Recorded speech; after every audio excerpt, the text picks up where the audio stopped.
collective. Who do you think it's going to be? It's got nothing to do with me. It's the togetherness in this silence right now. 10,000 people being silent is more powerful than any U.S. government has ever been. Congregations like these ones terrify tyrannical world leaders and all power and money structures, because it's in these moments where we might accidentally fully realize our potential as a collective. And the most radical and the most dangerous thing that we can unanimously experience together, and this is going to sound wholesome, but it's not, is love. Because if we love one another, we might defend one another.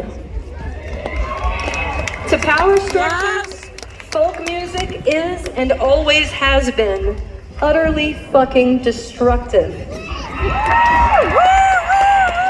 It destroys it. It's a truth teller and it's a power killer. Folk music is a power killer. I'm acutely aware of this primitive feeling every time I'm here. The undercurrent of it, the history in this place and places like it really, really genuinely move me. I love you too. I do.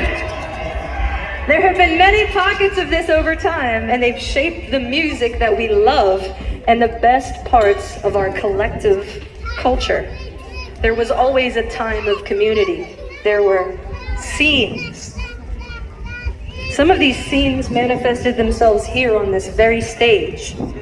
There was Greenwich Village, Haight-Ashbury, Tin Pan Alley and Denmark Street, Motown in Detroit, the Bakersfield Sound, Memphis Sun Studios, Preservation Hall. There was grunge in my own hometown of Seattle.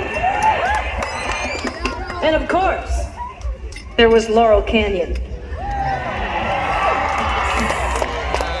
Groups of otherwise disenfranchised artists that gathered themselves around a place, a time in history, or sometimes even a person to create a powerful movement of communal support.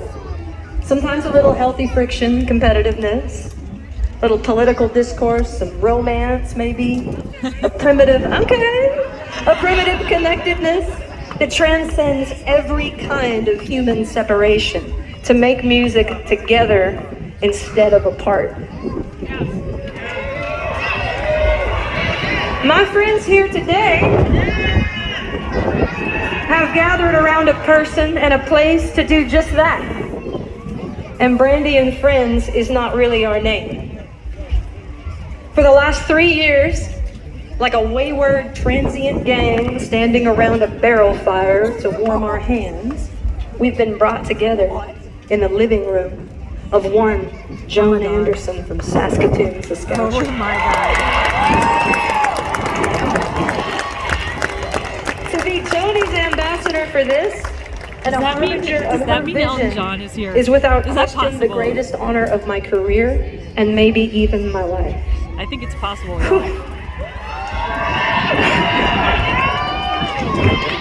Let the history show that this particular scene, like the aforementioned scenes, has a name.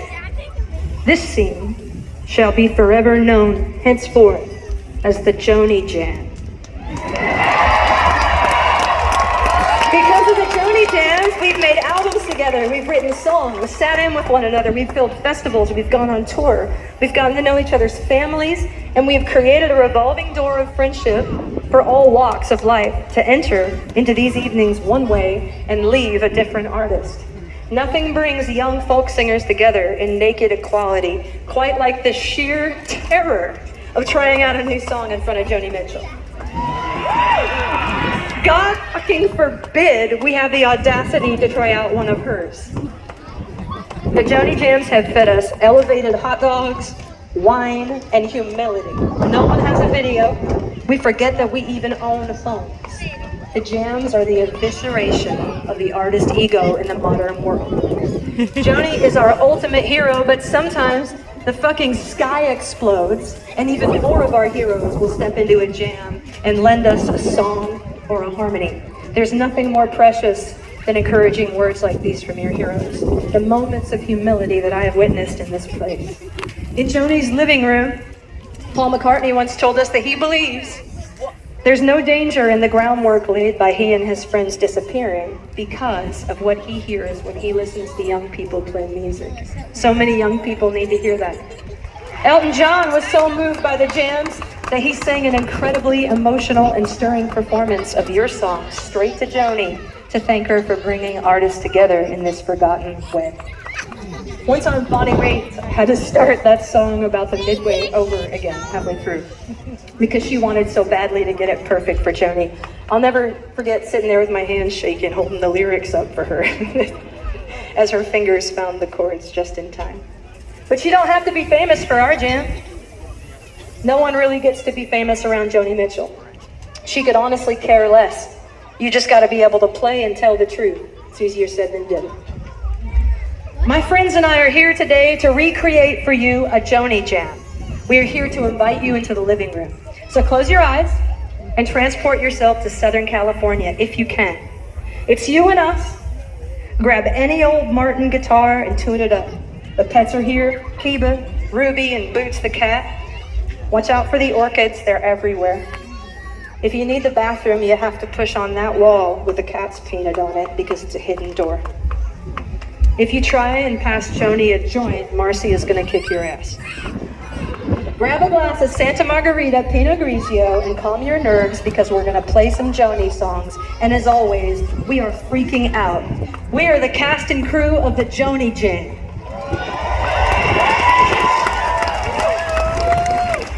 Taylor Goldsmith is here, and Shalise.